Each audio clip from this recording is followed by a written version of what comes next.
Friends, आज मैं explain करने वाली हूँ अभी रिलीज हुई स्पेनिश हॉरर मूवी को जो नेटफ्लिक्स पर अवेलेबल है। और इस मूवी का नाम है गॉड्स क्रूड लाइन, जो कि इसी नाम के नोवेल के ऊपर इंस्पायर्ड है, जो 1979 में आई थी और एक काफी अच्छी मूवी है। अगर आपको भूत प्रेत से हट के कोई मूवी देखनी है तो ये मूवी आपके लिए है। और इस मूवी को काफी सारे अवार्ड्स भी मिल चुके हैं। उम्मीद करती हूँ कि आपको ये मूवी जरूर पसंद आएगी। इस मूवी की IMDb रेटिंग है 7 स्टार आउट ऑफ 10। तो बिना किसी देरी के चलते हैं हम सीधे मूवी की तरफ। मूवी की शुरुआत होती है 1979 में, जहां हम एक लड़की को देखते हैं। इसका नाम होता है एलिस।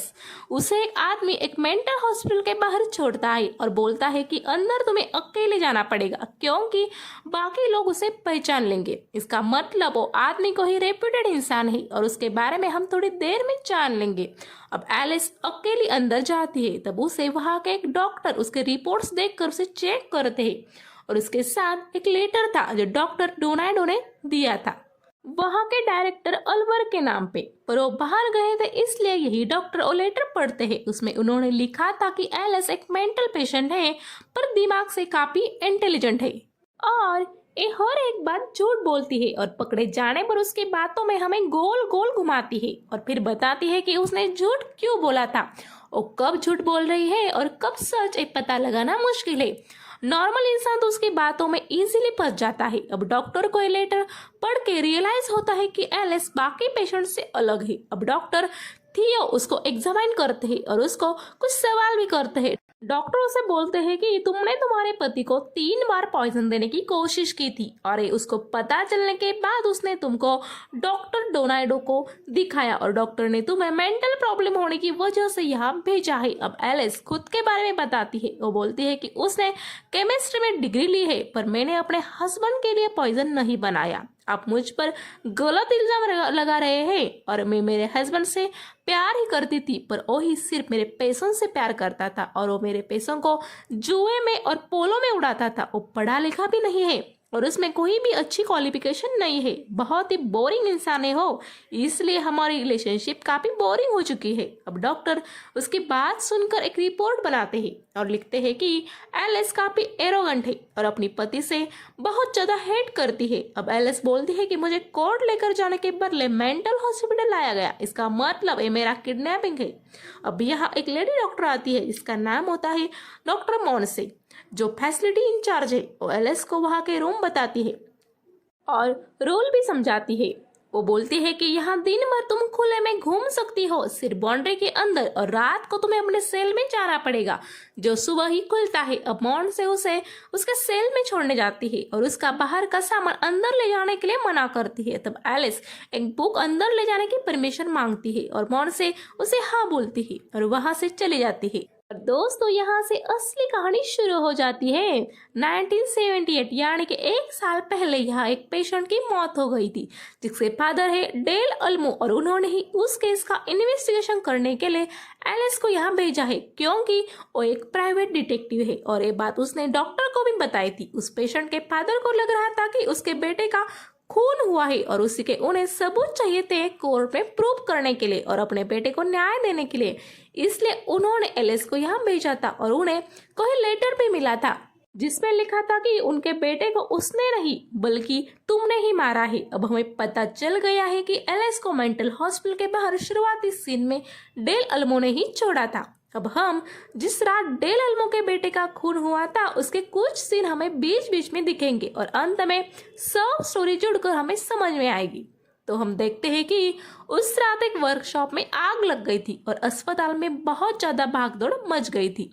तब डॉक्टर अल्वर थियो से कहता है कि बाउंड्री को क्लियर कर सब पेशेंट्स को उनके सेल में भेजो। तभी एक वार्ड बॉय भागकर आता है और डॉक्टर को अंदर लेकर जाता है, जहाँ एक खून हुआ होता है और उसी लड़के के खून का इन्वेस्टिगेशन करने एलिस यहाँ आई थी। अब कहानी फिर से प्रेजेंट टाइम में आती है, जहाँ एलिस सुबह ब्रेकफास्ट करने जाती है, जहाँ उसकी मुलाकात इग्नोपियो नाम के एक पेशेंट से होती है और उसकी मेंटली हेल्थ काफी अच्छी होती है, इसलिए उसको काफी ज्यादा आजादी वहां मिली होती है।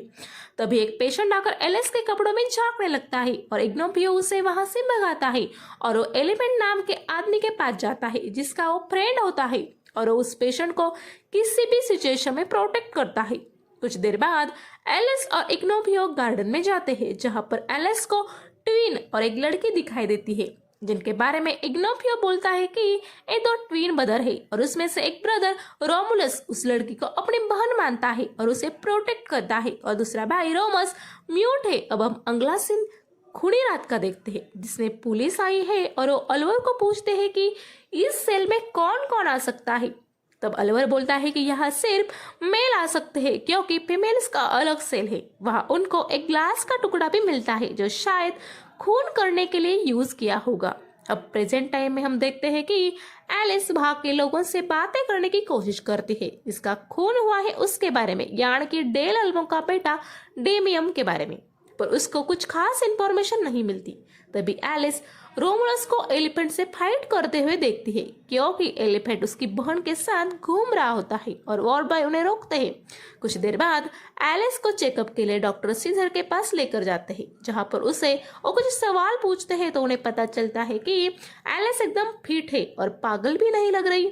आगे हम फिर खूनी रात का सीन देखते हैं, जहां इंस्पेक्टर को पता चलता है कि टूटा हुआ ग्लास लॉन्ड्री रूम का है और वो रूम इस सेल से बहुत दूर है, और उन्हें लगता है कि खूनी ने खुद को ही पहचान न पाए इसलिए भगदड़ मचाई होगी। तभी डॉक्टर अलवर बोलते हैं कि अभी आप बॉडी को लेकर जाइए, क्योंकि यहाँ बहुत भगदड़ है, और आप कल आकर पेशेंट से बात कीजिए। और डॉक्टर मॉन से बोलती है कि मैं उन पेशेंट्स की लिस्ट निकाल देती हूँ जिनकी दिमाग की हालत ज़्यादा खराब नहीं है, क्योंकि पूरा मेंटली डिस्टर्ब आदमी प्लानिंग करके सब नहीं कर सकता। अब हम प्रेजेंट टाइम का सीन देखते हैं, जिसमें एलिस फिर से सीजर से मिलती है, पर इस बार उसका ध्यान भटकने के लिए अपने कपड़े पर कॉफी डालकर वो धोने के लिए वॉशरूम जाती है, और वॉशरूम का नल ओवरफ्लो करके डॉक्यूमेंट इंचार्ज को बोलती है कि कुछ प्रॉब्लम है, और वो वहां से जाने पर एलिस 1978 के आसपास, यानी कि डेल अल्मो का बेटा जब वहां था उस वक्त के पेशेंट की लिस्ट निकालती है, जिन्हें बाहर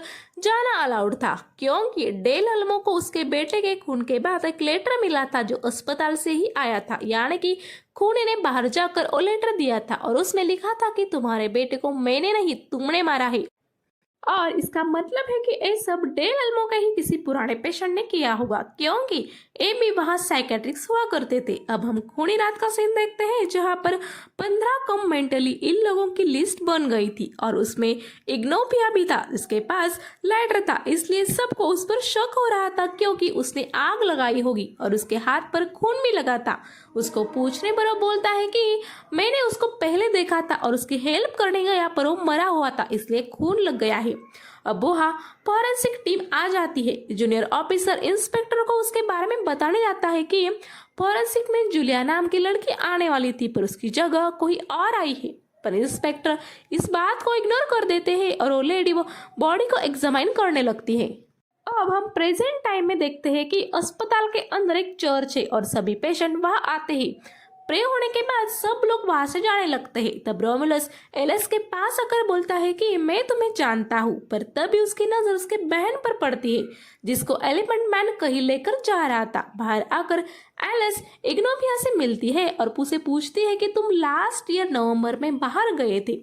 तब वो बोलता है कि वो उसके बहन से मिलने गया था, पर तुम ऐसा क्यों पूछ रही हो, जिस पर वो डेल अल्मो का लेटर उसे दिखाती है। वो बहुत परेशान हो जाता है और वहां से भागने लगता है, पर एलिस उसे जाने नहीं देती।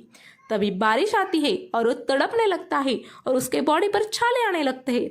बाकी के पेशेंट्स उसे बता देते हैं कि उसे हाइड्रोपोनिक की बीमारी है। आगे हम उस रात का सीन देखते हैं, जिसमें वो फॉरेंसिक की लेडी ऑटोप्सी करने के बारे में बोलती है, क्योंकि बॉडी पर बहुत गहरे निशान थे। तभी उनको इग्नोफिया के रिपोर्ट मिलते हैं। तब उसकी बीमारी का पता चलने के बाद उनका उसके ऊपर का शक चला जाता है। इधर अलवर को पता चलता है कि एक पेशेंट गायब है और वो ऑर्डर देता है कि कैसे भी करके उसको ढूंढा जाए। अब प्रेजेंट टाइम में हम एलिस को देखते हैं, जिससे ये पता चल गया था कि इग्नोफिया ने डेमियन को नहीं मारा है, तो वो इग्नोफिया को उसका सच बता देती है कि वो एक प्राइवेट डिटेक्टिव है और डेमियन के मौत का सच पता करने के लिए उसके डैड ने मुझे भेजा है, और इसमें डॉक्टर अलवर ने भी मेरी हेल्प की है।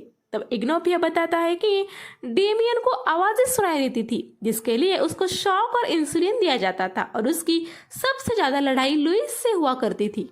और उस रात वो गायब भी हो गया था। अब एलिस लुइस को ढूंढती है, पर वो अभी जंगल में गया था और वो अक्सर जंगल में ही जाकर छुपता था। अब हम उस रात का सीन देखते हैं जहाँ इंस्पेक्टर अलवर से बोलते हैं कि हमने सभी पेशेंट से बात की है और हमें नहीं लगता कि इसमें से कोई खूनी है। अब अलवर इंस्पेक्टर को उसके केबिन में लेकर जाता है और बोलता है कि उसका इस हॉस्पिटल को लेकर एक सपना है और उसका कहना था कि गॉड जब सबको लिखना सिखा रहे होंगे तब शुरू में ही क्रूड लाइन बनाई होंगी जो कि यहाँ के पेशेंट है और गॉड उन्हें ऐसे ही नहीं छोड़ सकते, इसलिए उन्होंने उनकी जिम्मेदारी मुझ पर दी है और उसने यहाँ पेशेंट्स के लिए बहुत अच्छे सुधार किए हैं और इस इन्वेस्टिगेशन से उसके अस्पताल पर असर होगा।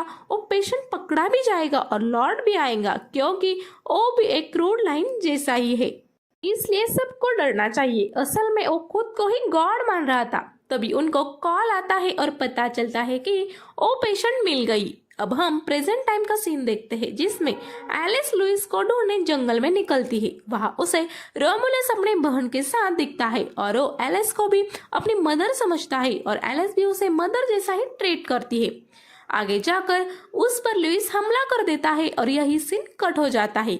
सीन शिफ्ट होता है हॉस्पिटल में जहां एलिस बेहोश है और थोड़ी देर के बाद उसे होश आता है। तब उसके पास डॉक्टर अलवर आते हैं और बोलते हैं कि लुइस और तुम पर किसी ने हमला कर दिया और उसमें लुइस मारा गया। तब एलिस को कुछ भी याद नहीं आता है। तब एलिस अलवर को बोलती है कि सब प्लान के मुताबिक चल रहा है इन्वेस्टिगेशन। तब अलवर उसे एक पेशेंट के जैसा ही ट्रीट करता है और बोलता है कि हम तो पहली बार मिल रहे हैं।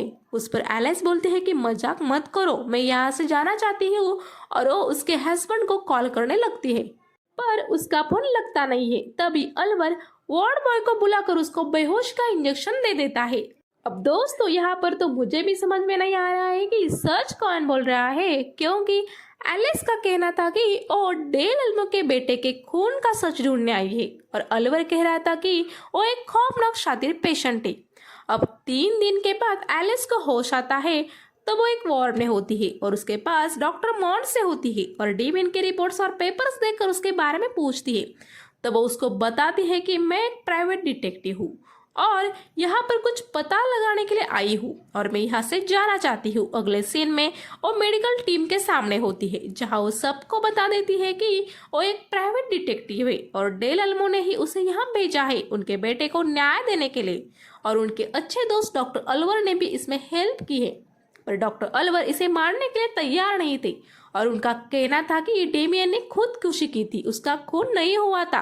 तब एलिस बोलती है कि उसने थियो को जो टेस्ट दिया था वो भी उसने अपने लिए ही तैयार किया था जिसके कारण उसे यहाँ एडमिट किया जाए और उसने एक गलत दिखाया कि उसके हस्बैंड के साथ उसके रिलेशन खराब है जो कि असल में बहुत अच्छे है। एक दिन मैं पार्टी में डेल अल्मो से मिली और उन्होंने मुझे उनके बेटे का केस सौंप दिया सच का पता लगाने के लिए। इनफैक्ट उसने एक लेटर खुद से खुद को लिखा और उस पर डॉक्टर डोनाल्डो के साइन ले लिए और अस्पताल के अंदर भर्ती होने के लिए सब तैयारी कर ली, यानी कि क्या बोलना है, कैसे बिहेव करना है और फाइनली हेलियोडोर से भी एडमिशन फॉर्म पर साइन ले लिए चुपके से और अंदर आ गई। ये सब एलिस बोलती है और उनको बताती है कि वो कुछ दिनों में ही केस सॉल्व करके यहाँ से चली जाएगी।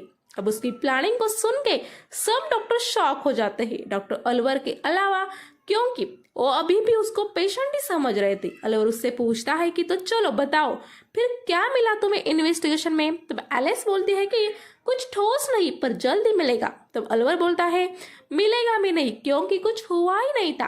तब एलिस बोलती है कि तुम्हें तुम्हारे अस्पताल का नाम खराब होने की चिंता है इसलिए तुम मुझे पहचानने से इनकार कर रहे हो। तब अलवर बोलता है कि तुम एक पेशेंट हो और तुम्हें इलाज की जरूरत है और तुमने जो एक कहानी बनाई है वो बंद नहीं की और यहाँ के डॉक्टर्स को भड़काया तो तुम्हें सख्त ट्रीटमेंट दी जाएगी। उस पर एलिस बोलती है कि मैं जल्दी बाहर जाऊंगी क्योंकि मेरा हस्बैंड मुझे ढूंढता हुआ यहाँ जरूर आ जाएगा। तब अलवर बाकी डॉक्टर से बोलता है कि एक डेंजर पेशेंट है, उस पर मॉन्से और सीजर बोलते हैं कि हमें ऐसा नहीं लगता और उस पर अभी ट्रीटमेंट करना सही नहीं होगा। तब अलवर उन्हें समझाता है कि उसने तुम्हारे दिमाग को ट्रैप कर दिया है, डॉक्टर डोनाल्डो के रिपोर्ट्स के अनुसार उसने उसके पति को मारने की कोशिश की थी और पकड़ी जाने पर उसने उसकी कहानी बनाई थी और इसके लिए उसके पति ने उसका नाम खराब न हो जाए इसलिए डोनाल्डो से चेक करके उसे यहाँ भेज दिया है। और उसकी असल बीमारी है कि सिचुएशन से बचने के लिए कहानियों को बनाना और उनको ही भ्रम मानना। अब डॉक्टर से मिलने के लिए इग्नोपिया उन्हें बुलाता है और उन्हें बताता है कि एलिस उस दिन लुइस को ढूंढ रही थी और लुइस एलिस पर अटैक करके मोलेस्ट कर रहा था और जब उसने मुझे देखा तब वो भागने लगा और एक पत्थर से ठोकर खा के गिर गया। मैं उसको हेल्प करने के लिए जा ही रहा था तभी किसी ने उसको मार दिया और मैं जब दूसरे लोगों को बुलाने के लिए आया तब तक किसी ने उसकी बॉडी को देखा और सब गलत समझ बैठे। इतना कहकर इग्नोपिया वहां से चला जाता है। तब एलिस वहां एक आदमी को पुलिस समझती है और बोलती है कि उसके पति को यहाँ बुलाना होगा। तब मॉर से बोलती है कि मैंने तुम्हारे घर पर कॉल किया था पर किसी ने फोन नहीं उठाया। इस पर अलवर बोलता है कि शायद इसने ही उसके पति को मार दिया होगा। अब एलिस डोनाल्डो को बुलाने के बारे में बोलती है पर वो अभी बाहर गए होते हैं। पर एक आदमी वहां आता है जो डेल अल्मो होता है और वो असल में एलिस से कभी मिला ही नहीं था और वो कहता है कि उन्होंने उनके बेटे का केस एलिस को नहीं दिया था। उनकी बात सुनकर एलिस परेशान हो जाती है और उसे शॉक ट्रीटमेंट के लिए लेकर जाते हैं और उसके बाद जब उसे होश आता है तो वो नकली डेल अल्मो से मिलने जाती है और पूछती है कि कौन हो तुम। तब वो बोलते हैं कि ये तो तुम्हारे मानने पर ही है। अब आगे हम देखते हैं कि एलिस को मिलने रोमुलस और इग्नोपिया आते हैं क्योंकि उनको एलिस की असल में फिक्र थी। अब आगे उसके पास डॉक्टर मॉनसे और सीजर आते हैं। उनको एलिस बोलती है कि उसे किसी साजिश में फंसाया है। उसके हस्बैंड ने उसे पागल दिखाकर यहाँ भेजा है और उसके लिए उस नकली डेल अल्मो की मदद ली है। उन दोनों ने मिलकर डेल अल्मो की फोटो चेंज की और मुझे यहाँ भेज दिया नकली केस का इन्वेस्टिगेशन करने। इसके कारण सबको लगेगा मैं पागल हूँ और अलवर में बहुत सारे पैसे लेकर उनकी मदद की होगी। अब यहाँ पर मॉनसे और सीजर को भी यही लग रहा था। तब एलिस बोलती है कि मेरा सारा पैसा अब मेरे हस्बैंड के नाम हो गया और उसने सारे पैसे कहाँ ट्रांसफर किए हैं जानने के लिए मुझे बैंक जाना पड़ेगा पर ये पॉसिबल नहीं है और सीजर उसके बदले में बैंक जाने के लिए रेडी हो जाता है। अब मॉनसे को अलवर के केबिन में एक 2 मिलियन का चेक मिलता है और वो चेक हेलियोडोरो जो एलिस का हस्बैंड है उसने दिया होता है। अलवर से पूछने पर वो बोलता है कि उसने वो अस्पताल को डोनेट किया है पर मॉनसे को उसकी बातों पर यकीन नहीं होता है। आगे हम देखते हैं कि सीजर एलिस के घर जाता है जिधर उसे उसका पति दिखाई नहीं देता है। उसके बाद वो बैंक जाता है तब उसे पता चलता है अभी अभी उसके पति ने कुछ ट्रांसफर किए हैं। उसके बाद सीजर पुलिस के पास जाता है एलिस के बदले उसके हस्बैंड की कंप्लेंट करने पर पुलिस उसकी बातों को इग्नोर कर देती है। इधर अस्पताल में हम देखते हैं कि एलिस वहां से भागने की कोशिश करती है और दोस्तों यहाँ पर बहुत बड़ा ट्विस्ट हमारे सामने ओपन होता है। यानी कि जो सीन हमने 1 साल पहले के फ्लैशबैक समझ के देखे थे वो फ्लैशबैक थे ही नहीं, वो आज के ही सीन थे। मतलब कि वो सारी चीजें अब होने वाली थी जो कभी हुई भी नहीं थी। आपको पास्ट के सीन की एक बात याद होगी कि कोई बोलता है कि वो पेशेंट मिल गई और वो पेशेंट कोई और नहीं बल्कि एलिस होती है। वो सब सीन पास्ट के नहीं प्रेजेंट के ही होते हैं। और आगे हम देखते हैं कि एलिस भाग के पास के ही एक टॉय वर्कशॉप में छुपती है और वहां आग लगा देती है और वो वही आग है जो हमने 1 साल पहले के फ्लैशबैक में देखी थी पर वो पास्ट नहीं प्रेजेंट था और सिर्फ हमें कंफ्यूज करने के लिए पास्ट के सीन कहकर दिखाया गया था। अब एलिस इग्नोपिया की हेल्प से सब सेल के दरवाजे खोल देती है ताकि वो भाग सके। उसके बाद वो लॉन्ड्री रूम में जाती है। विंडो ग्लास को तोड़कर वहां पर उसे एलिमेंट मैन दिखाई देता है और वो वहां से भाग जाती है। उसके बाद हम देखते हैं कि इस भागदौड़ से रोमस बहुत डर जाता है और रोमुलस उसे समझाता है और कुछ देर के बाद वहां एक खून हो जाता है और आगे की इन्वेस्टिगेशन हम देखते हैं। यानी कि इन्वेस्टिगेशन भी पास्ट की नहीं बल्कि प्रेजेंट की होती है। अब तक हम एलिस का पॉइंट ऑफ व्यू ही देख रहे थे। जब एलिस वहां से भागकर बाहर जाती है तब उसे गेट पर फॉरेंसिक वाली जूलिया मिलती है।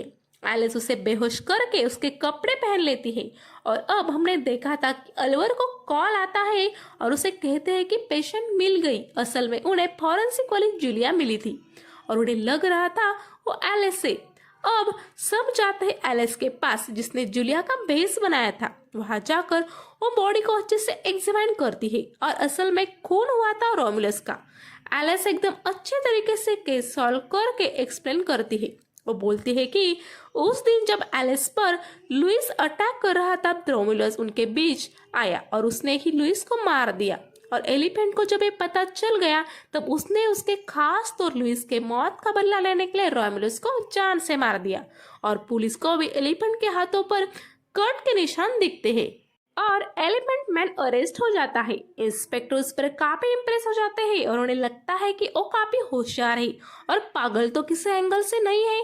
साथ ही सीजर से निकाले रिपोर्ट से भी उन्हें पता चलता है कि सच में उसके पति ने उसका बैंक अकाउंट खाली किया है। मॉड से अलवर के पास आकर बोलती है कि कल एलिस को डिस्चार्ज करने के लिए मीटिंग है और अलवर को भी निकालने के बारे में हम सोच रहे हैं क्योंकि इस पूरे केस में वो गलत है। अब एलिस रोमस के पास जाती है और उसे कंसोल करती है क्योंकि वो रोमस नहीं बल्कि रोमुलस था और वो उस रात अपनी बहन को लेने चला गया था और एलिफेंट मैन ने रोमस को रोमुलस समझ के खत्म कर दिया था। अब आगे हम देखते हैं कि एलिस के डिस्चार्ज के लिए अलवर सब डिसीजन बाकी डॉक्टर्स पे छोड़ के अपनी बात पर अड़ा रहता है कि वो पेशेंट है और वो रिजाइन कर देता है और बाकी डॉक्टर्स एलिस को डिस्चार्ज देने के लिए एग्री हो जाते हैं जिससे अलवर को काफी बुरा लगता है। पर अलवर ने उसको वहां से जाने से पहले डॉक्टर डोनाल्डो को वहां बुलाया था और वो और कोई नहीं बल्कि जिन्होंने मूवी के स्टार्टिंग सीन में एलिस को अस्पताल छोड़ा था वही डॉक्टर डोनाल्डो थे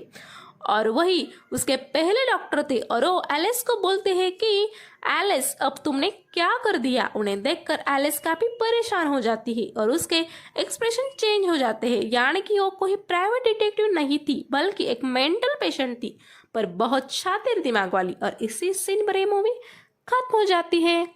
बाय बाय।